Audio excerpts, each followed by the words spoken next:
Cara, tem uma palestra do Sérgio Moro nos Estados Unidos, em cima do que André Roncalha falou. Ele se achando, né? Achando que as pessoas estão levando ele a sério, inclusive. Ele falando assim para um monte de industriais ligados ao petróleo, gasolina, etc. e tal, contra a corrupção. Ele falando para a maior concentração de corruptos por metro quadrado do mundo contra a corrupção, o Sérgio Moro. Né? E ele fala. E ele dá um exemplo do seguinte, dos governos do PT. Então ele mostrou aquela coisa toda lá de que as refinarias que o governo Lula estava construindo eram o maior antro de corrupção, a maior válvula de escape de corrupção da história do país eram essas refinarias. Né? Sabe o que acontece quando ele fala isso? No minuto seguinte, o auditório inteiro se levanta e bate palma. Aí o Elias vai atrás dos dados, claro, porque me ensinaram para ir atrás dos dados. Eu fui ver a capacidade ociosa da indústria americana de gasolina naquela época. Era X%. Logo após a PPI, o que acontece? O Brasil ele acaba com a capacidade ociosa da indústria de gasolina americana, ou seja, porque nós quebramos o galho deles. Ou seja, nós quebramos a Petrobras e destruímos nós destruímos a capacidade de construir refinaria no Brasil, sabe para quê? Para quebrar o galho da indústria de gasolina americana, que estava com capacidade ociosa durante aquela época da Lava Jato. Ou seja, para que o Sérgio Moro trabalhou mesmo, de fato? Para que serve a PPI? Vamos dar nome aos bois, né? Para quem que serve isso? Por que do nada surge mais de 200 importadores de gasolina no Brasil? E tudo amiguinho, tudo amiguinho do pessoal da Lava Jato, amiguinho das pessoas em torno do Bolsonaro. Ex-diretores de empresa. Ex-diretores de empresa. Isso tudo que eu tô falando, vou te falar uma coisa. Eu sou um cara que o André me ensina muito isso, tá? E meus mestres. E eu sou um cara que eu tento me basear em dados, entendeu? Em história, principalmente, né? Eu amo história. Não estou falando aqui para torcida, não. Estou falando que são fatos. Vê as pessoas que se beneficiaram da quebra da Petrobras. A indústria de gasolina americana e aí os amigos aqui no Brasil. Entendeu? Mas enfim, eu só queria trazer esse dado para vocês. É só a gente... acho que até um outro dado, pegando esse gancho do Elias, material para a gente ver. A gente viu que durante esses 3, 4 anos que a gente viu essa disparada do preço da gasolina, do diesel, do gás de cozinha, que fez com que as pessoas voltassem a cozinhar com lenha, fez tudo isso para as camadas trabalhadoras. E a Petrobras bateu o recorde de distribuição de dividendos da empresa. De distribuir bilhão o ano inteiro. Mais de 300 bilhões. Não, é que parece um absurdo mesmo. Assim, toda vez que eu ouvia no rádio sobre esse assunto, eu ficava, cara, mas é que essa porra é um absurdo. E os caras pressionados pelos acionistas que lucrariam menos se funcionasse de uma maneira diferente, o caralho. Pô, pau no cu dos acionistas, porra. Mas a ideia é essa. Tipo, quando a gente tá virando falando comunista, dessa questão... Tá virando comunista. Igor, eu tive um amigo... Não é a minha pira... Vai, continua. Não, eu tive um amigo que ele opera em mercados derivativos de commodities lá na Inglaterra. E ele me ligou e ele falou assim, cara, o que tá acontecendo com a Petrobras? Eu não tô entendendo nada, porque eu olho os dados, tá um ponto fora da curva, assim. É um processo de drenagem da empresa nunca visto em nenhuma outra. Saque, né? Mas o que é a drenagem? E isso é importante frisar. Eles estavam pegando dívida que vencia lá longe. E no capitalismo, Keynes já explicou isso. Você não paga dívida, você rola. Até a hora que você tiver suficiente dinheiro para quitar. Mas você só rola dívida, você renova a dívida.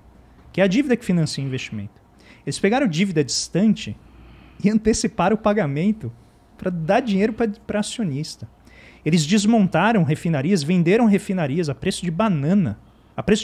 Eles venderam uma refinaria pelo valor que ela recebe em 3 meses. Uma refinaria funcionando. Isso. Funcional. 3 meses. Em 3 meses, a empresa que comprou resgatou o valor que ela pagou pela refinaria. Eles venderam os gasodutos da Petrobras. Isso é fato. Isso tá em tipo nível de imprensa infomani. Não estou falando né, de imprensa que é de esquerda, nem nada. Estou falando pegando dados de mercado financeiro. Quando você pega o gasoduto... Eu lembro de comentar sobre isso com o Bolsonaro, inclusive. É verdade. O gasoduto, que teve um gasoduto que a Petrobras vendeu por um preço assim, que no espaço de 2, 3 anos a Petrobras devolveria o dinheiro que ela ganhou na venda porque ela tinha que alugar o gasoduto. Ou seja, a gente está falando de um processo que é um roubo, só que não é um roubo dentro da lei. E aqui que vem o jogo... Quem ganha com essa porra, André? Os acionistas, que são alguns brasileiros, mas muitos fundos de investimento estrangeiros, dentre eles o maior polvo financeiro que existe no mundo, com seus tentáculos mundo afora, que é o BlackRock, que é um dos maiores fundos de investimento que existem. E esse BlackRock, ele tem dinheiro em todo lugar, tem dinheiro na Eletrobras também. Ele tem dinheiro e ele vai comprando ações dessas empresas e vai avançando o seu poder. Só que aí vem um problema. Porque, e talvez essa seja a diferença quando a gente está discutindo bens como petróleo, eletricidade, quando a gente está falando, por exemplo, de pobreza. A gente está falando de coisas que não são rentáveis necessariamente. Elas só passam a ser rentáveis se elas funcionam de uma determinada maneira. Neste caso, a ideia qual que era? Você miniaturizar a Petrobras, fazer com que ela fosse, em vez de explorar e produzir o petróleo, distribuir o petróleo e inovar tecnologicamente. A Petrobras é uma das grandes responsáveis por desenvolver, né, energia eólica no Brasil e outras vertentes de energia limpa. Porque ela tinha muito dinheiro, então ela ia investindo em vários flancos. Você miniaturiza a empresa e todo esse dinheiro que ia para investimento, adivinha para onde ele vai? Para dividendo. Para bolsa de acionista, ou da empresa usar a caixa da empresa para poder pagar acionista. E aí a questão fundamental é, isso serve a um determinado interesse.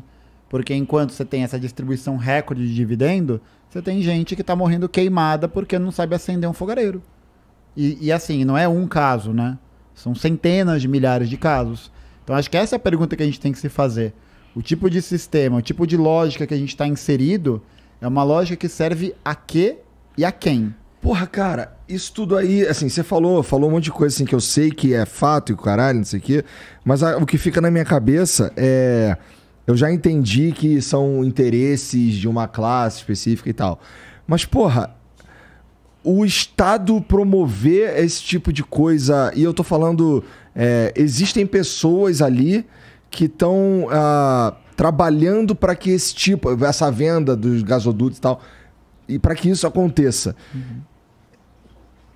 Não faz sentido. É que essas pessoas... Por que não faz sentido? Não faz sentido porque, assim, a princípio você tá à frente de uma nação. Uhum. E, porra, você está fudendo a nação. Então, isso não faz sentido. É porque é a lógica privada. No final das contas, essa galera que é política, que é quem faz esse gerenciamento, por isso que é importante... Por exemplo, o que o Bolsonaro ganha pessoalmente com essa porra? Ele ganha dinheiro com... Não, ele representa esses caras, porra. Ele foi eleito para isso. Pessoal, Igor, Igor, é o seguinte, vou falar de novo o que eu sempre venho repetindo há muito tempo. Vamos parar de tratar o Bolsonaro como louco, como bonachão, como isso... O Bolsonaro, ele é a cara da burguesia brasileira. Ou seja, o que Gaio Fato está falando aqui e que André está falando aqui, se existe uma expressão disso, é o Bolsonaro. Ele é a cara da burguesia brasileira. É uma burguesia que não tem pensamento estratégico, porque a burguesia alemã tem pensamento estratégico, a burguesia americana tem pensamento estratégico, a burguesia francesa tem pensamento estratégico, uma visão estratégica de país. Nós não temos. Né? É uma burguesia que odeia o povo brasileiro. É uma burguesia que odeia o Brasil. E que onde eles estão se encontrando hoje, exatamente, hein? Onde que no final do ano todos eles passaram? Em Miami, juntos. Né? Ou seja, tem que parar, temos que parar de tratar o Bolsonaro como um ponto fora da curva, um maluco. Não, ele é um agente da classe dominante. Ele é o cara da classe dominante.